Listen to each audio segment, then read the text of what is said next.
We are now looking at DMA70, the review quiz. This will hopefully help you as you're preparing yourself to take your test. So I'd like to go over each of the questions and the way by which you go about getting your solutions. For our first question, we're going to solve the equation for the indicated variable. We're solving for W. We have C equals 760W over T squared.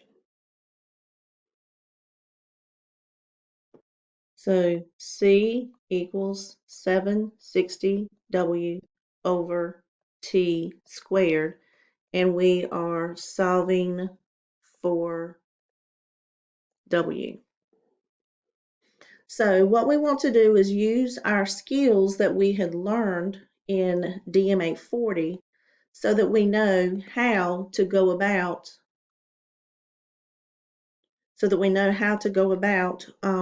solving for the unknown variable. So the first thing we're going to do is we are going to get rid of the TW in the denominator. So to do so, we're going to multiply both sides by the T squared. So now I have CT squared equals 760W. To get the W alone, I then divide both sides by 760. And my W is equal to CT squared over 760. So you're really working here a DMA 40 question, just rearranging and solving for the W. Please take note, C is capital, so when you type in your answer, if they give you a capital letter, it is case sensitive, and you do need to type in the matching case as well, okay? Okay, let's look at our next one. Our next one that we have here is determine the vertical asymptotes of the graph of the function. So to determine the vertical asymptotes, let me write the equation down. We have x squared minus x minus 6 over x squared minus 7x plus 10. So we're going to go to y1 equals, and we're going to type this in.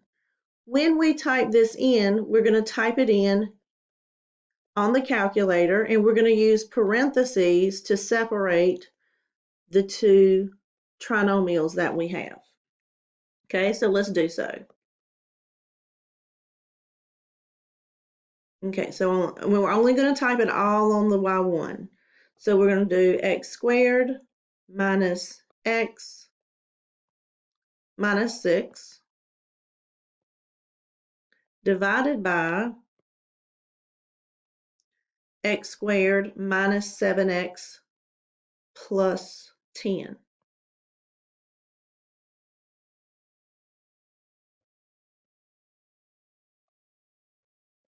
And close your parenthesis. Once you have done so, the next thing that we're going to do is just press graph. If you're not at the standard view, you want to press zoom in 6. This one happens to be at standard view, but if it's not, if you don't see all the tick marks, you do zoom 6. So the vertical asymptotes would be, in other words, an imaginary line running here and here. So if you come back to this problem and we look at the graph here, is it going to be A or is it going to be B? It's going to be A. That's going to be the graph we're going to choose. When you're trying to identify the vertical asymptotes, we're looking at these two dotted blue lines. The numbers they're at would be at 1, 2, 3, 4, 5. So they're at 2 and 5. So the vertical asymptotes are at x equals 2 and at 5. Another way you can get the 2 and 5 is to factor the denominator here. That would give you an x minus 5 and an x minus 2 is how this would factor. If I set it equal to 0, my solutions would be a positive 5 and a positive 2. Another way you can also see those values is go to the calculator, key in second table, and you're going to look for the word error because you will get the error when it's undefined. So second table, and here do you see the word error at 2 and you see the word error at 5. So those are the vertical asymptotes for this graph. Okay, let's move on to the next one. Simplify the expression x minus 6 over 6 minus x. So we have x minus 6 over 6 minus x. The first thing you should note is that the denominator is in the wrong order. So if I put this in the correct order, it should be negative x plus 6. Then we never start with a negative, so we factor out a negative 1. So if I factor out negative 1, I'm left with an x and a 6. Let me check for the sign here. Negative and positive is negative. A negative times a negative gives me a positive. So now I have x minus 6 over negative 1 x minus 6. If it makes you feel better, feel free to put a parenthesis around that numerator. What's going to happen is these factors are common. They're going to cancel out, and we end up with 1 over negative 1. So ultimately, when we simplify that completely, our final solution is a negative 1. Okay, moving forward, we have a company is planning to manufacture mountain bikes. The fixed monthly cost will be $400,000 and it will cost $200,000 to produce each bicycle. First, we want to calculate what is the cost function. So what we're going to do is I'm going to write up here mountain bike problem. Mountain bike problem. So when we do the cost function, we have C of X equals. Well, the monthly fixed cost is $400,000. That would include like the lease of the building. It would include salaries, insurance, everything that it costs to run the facility. And they say it costs $200 per bicycle. So that means just the parts to make the individual bike. So this would be our cost function. The second thing they ask for is the average cost function. When I draw that line above it, this is the one that is considered the average cost function. We're still going to use the cost function we just had, but we're going to add something else to it. When you find the average of something, you take the total and you divide it by the number that there was produced. If you're typing this in on your calculator, I personally type in the first row. I then press enter, and then I do divided by and the value for x. But if you want to type the whole thing in together, if you did that, what you would want to do is you would want to put a parenthesis around the numerator and a parenthesis around the denominator, and then use division here. So on this particular problem, they're going to have us calculate the average cost for several scenarios. They're doing C of 500, 1,000, 2,000, and 4,000. Okay, so let me jot these down. 5, 1, 2, and 4. So that means we're doing the average cost of 500. We're doing the average cost at 1,000. We're doing the average cost at 2,000.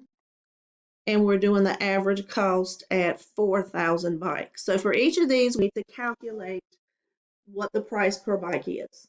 So let's use our calculator. Okay, so we have our 400,000 plus 200 times 500 bikes on the first problem. I'm going to press enter. Then I'm going to divide by the number of bytes, which was 500. So that would be a cost of $1,000 per byte. Now I'm going to do the same problem with 1,000 bytes. So we're going to take our 400,000 plus 200 times 1,000 bytes this time, enter, and divide by the total number of bytes, which is 1,000. The cost goes from 1,000 down to 600. 2,000 bytes. So 400,000. I got too many zeros. Let me go back one. Okay, 400,000 plus 200 times, now we have 2,000 bytes. And then we're going to divide by the 2,000 total bytes. We go down to $400. And then last, we're going to do the 4,000 bytes.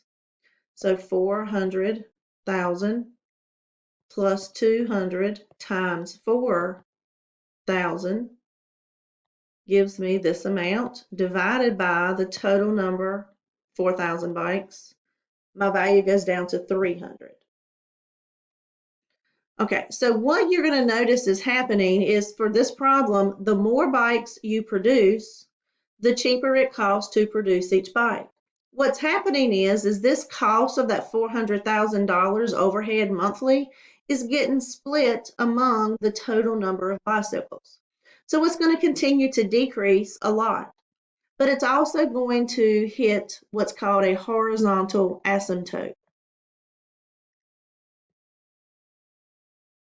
A horizontal asymptote is a y equals equation, and what value will it never actually reach? Do you remember how we mentioned earlier it would cost 200 for parts for the bike? It's never going to reach exactly 200. There's always going to be some kind of change because this is going to be divided among all of the bikes produced. Even if it's a fraction of a penny, you're still going to have to pay a little bit of something relating to splitting that $400,000 monthly cost. Okay? And as you're answering each of these questions, like here, we would put our first answer of 1,000. So then it says when 500 bikes are produced in a month, it will cost 1,000 to produce each. C of 1,000, we got 600. So when 1,000 bikes are produced in a month, it costs $600 to produce each bicycle. And it continues on and on. And then here, the horizontal asymptote, and it says write an equation. That's going to be your y equals 200. When you're trying to determine what this means in practical terms, that means, let's see, when 200 bikes, that first one's not correct. The cost per bike approaches 200 as more bicycles are produced in a month. That one's not true. Okay, so for this, our final solution in the sentence form, what happens is that the cost per bicycle is approaching $200 as more bikes are produced in a month.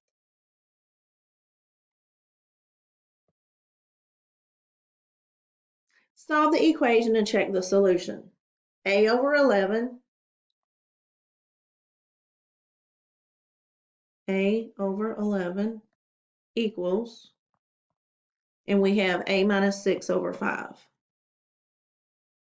So what you should notice when you see this, there's an equals and both sides are in fraction form. We have a proportion. Anytime you have a proportion, we are going to cross multiply. So these two that are diagonal, we're going to multiply. And then these two that are diagonal, we're going to multiply. So what I'm going to have here is 11 is going to be multiplied by A minus 6, and then the 5 is going to be multiplied by the A. Okay, so if I distribute here, I would have 11A minus 66 is equal to 5A. As we go to solve, I'm going to move, I like my A's on my letters on the left. So I'm going to move the 5A to the left, and I'm going to move my 66 to the right. That's going to cancel, that's going to cancel. So what I end up with here is 11 minus 5 leaves me with 6A, and 0 plus 66 is going to give me 66. I'm going to divide both sides by 6, and A is equal to 11. So this is just a simple proportion problem. Cross multiply and then solve for the variable.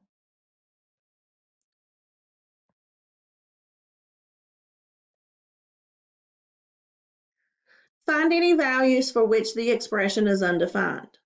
First of all, I don't need to bother myself with the numerator. I'm only going to look at the denominator.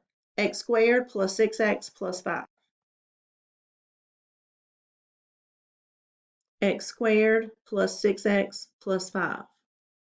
We're asked what makes this undefined.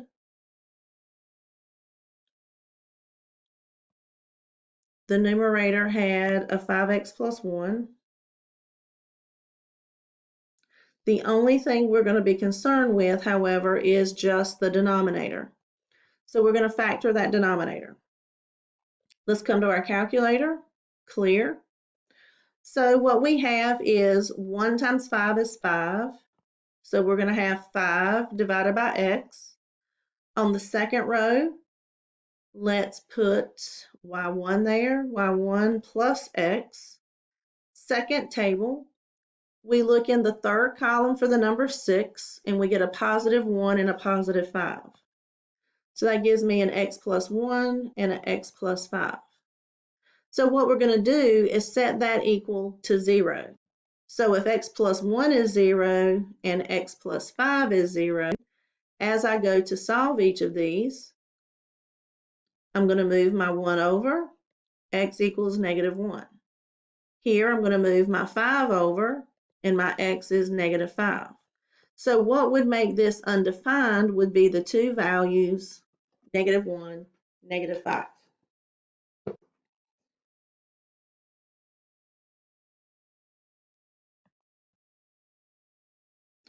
Okay, let's continue.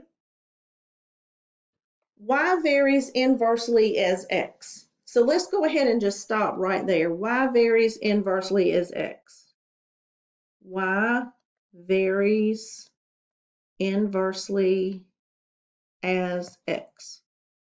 First thing I want you to do is write your correct inverse variation equation. So the inverse is y equals k over x. They're going to give us values for x and y. So let's jot those down. They tell me that x is a 0.5 and y is a 0.9. X is a 0.5 and y is a 0.9. What they're asking us to do first is to solve for k. So that's going to be a 0.9 equals k over a 0.5. So we're solving for k, so we plug in the values x and y. To get this out of the denominator, we're going to multiply both sides by 0.5. So k is going to be equal to your 0.5 times your 0.9 is going to give you a 0.45. So that gives you a 0.45. So k is 0.45. Then it says write the equation. When we write the equation, we're going to take the value for k and we're going to put the 0.45 where the k was, and then we just write x and y for the letters. We don't go back and put the numbers, we use the numbers to get the 0.45. And at this point, we stop, and that is our equation, y equals a 0.45 over x. If you had another problem, you could then go back in that problem and would be able to apply it into a new scenario.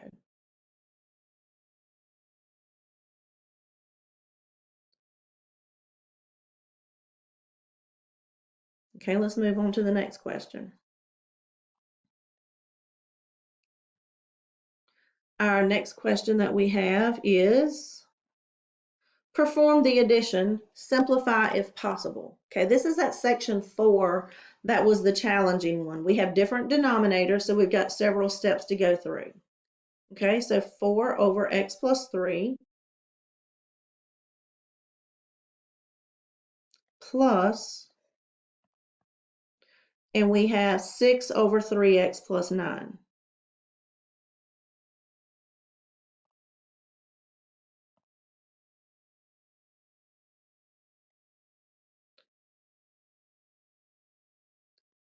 Six over 3x plus 9.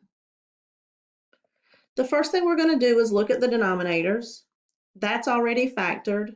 This I can factor out of 3, and that leaves me with x plus 3.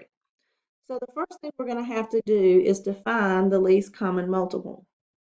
For this, our least common multiple is going to be 3x plus 3. Both of them have an x plus 3, but we also have to have the extra. So in this situation, this numerator here stays the same because the denominator here is your least common multiple. But I do need to take this equation, this term, and I need to figure out what do I multiply by to get this least common multiple for my denominator. Remember, you can multiply anything times 1. I have the x plus 3. What I'm missing is the whole number 3. So 4 times 3 is going to give us 12. So my new numerator is going to be a 12. Bring over the plus 6. And what is 12 plus 6? 12 plus 6 is going to give us 18 over 3x plus 3. Can I simplify this? Yes. 3 goes into 3 once. It goes into 18 6 times. So my final solution is going to be 6 over x plus 3. Can't reduce anything else. Please put the parenthesis here, and that way you won't try to accidentally cancel or simplify something else that could not be. Okay? Okay, let's continue on. Simplify the expression. We have 2x squared plus 3x minus 5.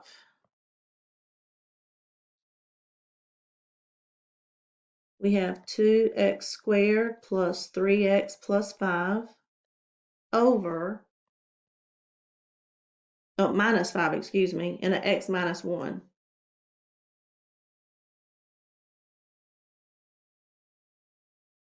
That was a minus. And all they're asking us to do here is to simplify. So if I'm simplifying this, all I'm going to do is factor numerator and denominator, and then we're going to cancel out what's in common. So when I factor the numerator,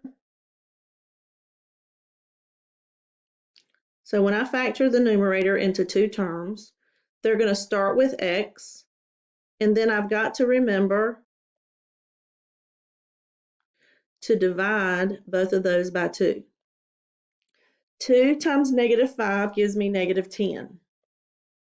So here we're going to have negative 10 divided by x, y1 plus x. Second table, and my middle term is a positive 3. So that means I have a positive 5 and a minus 2. A positive 5 and a minus 2. This can be reduced. Now this does not simplify further, so we do bottoms up, 2x plus 5. This simplifies to become x minus 1. So that's my new numerator. So this has now been factored here. I'm going to bring down this denominator here. And as I look at this, I'm going to see, can I simplify anything? Yes, that is a common factor. My final answer is simply 2x plus 5.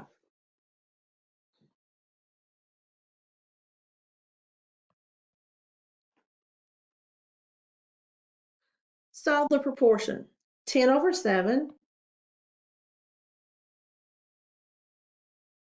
equals and 15 over 3x plus 2.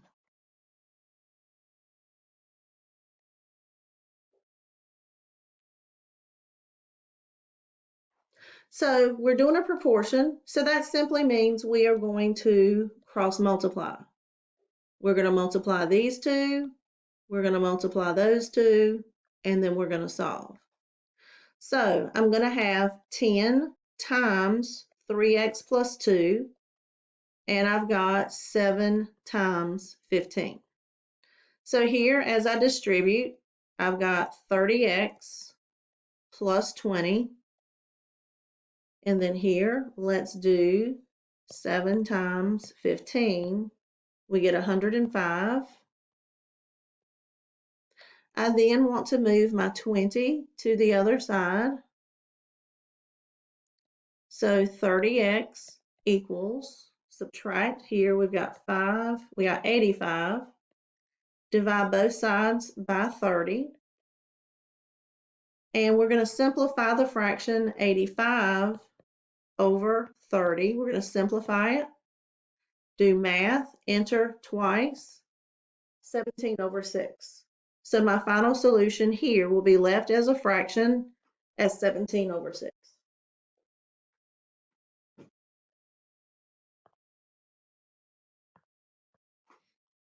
And it says type an integer or a fraction. So you don't want to give the decimal answer. You need to do math and enter twice to simplify back to a fraction. Here's another perform the addition and simplify if possible. Okay, so we've got 13 and an 8 on top. So we got a 13 and an 8 on top. X plus 4 here. And x squared plus 8x plus 16.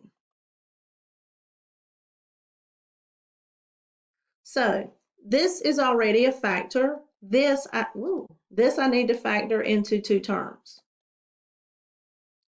So when I simplify this and factor 16 divided by x and I look for the 8, I get an x plus 4, x plus 4.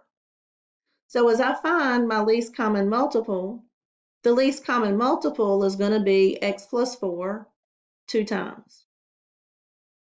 That's the least common multiple. So that means since that has the least common multiple, that numerator stays the same. I don't change it. But this whole rational term, I've got to adjust it, figure out what do I multiply by to get the least common multiple. This has one of the x plus 4s, but it's missing a second one. So I've got to multiply by 1, in other words, 1, which is another x plus 4. So we have 8x plus 32. So that's my new numerator. Let's add this up here. So as I combine my terms, I have 8x, and then I have 13 and 32, which will give me 45. There is no common factor for those two, so I cannot simplify that any further, and I still keep my denominator of x plus 4 2 times. And like I said, there's nothing there that would cancel.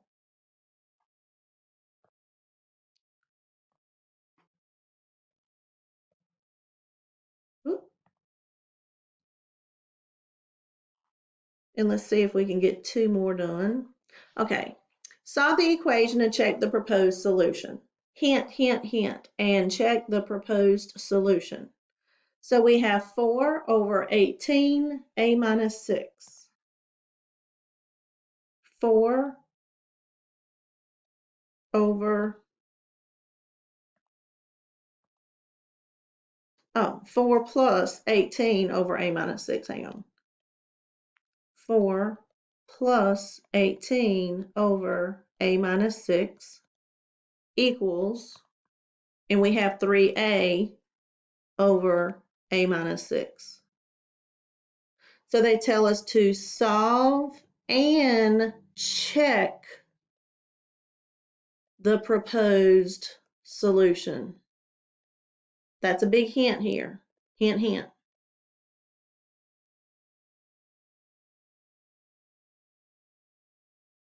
I'll put here, hint, hint. Okay. So the first thing we're going to do is we want to get rid of having a denominator. So the least common multiple is going to be a minus 6. So I'm going to multiply every term by a minus 6. The reason I do that is because here it's going to cancel. Here it's going to cancel.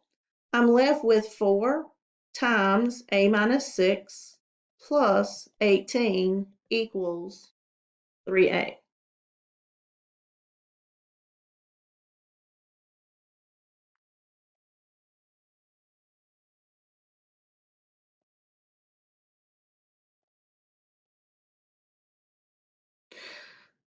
As I just, hang on.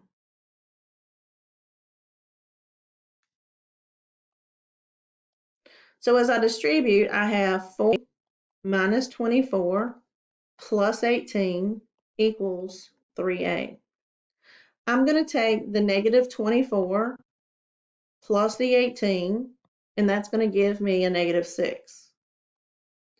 So that gives me 4a minus 6 equals 3a. I'm going to move the 4a to the right. That's going to cancel. Negative 6 equals negative 1a. Divide both sides by negative 1, and a is equal to positive 6. And that looks like a b for some reason. 6. Now, hint, hint, check the proposed solution. If I took 6, I'm going to say plug into denominator. And what happens? If you do 6 minus 6, you end up with a 0. It makes it undefined.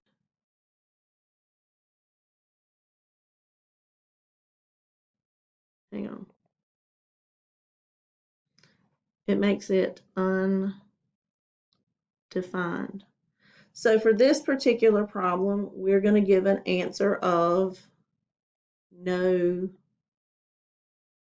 solution would be what we would give as our final answer.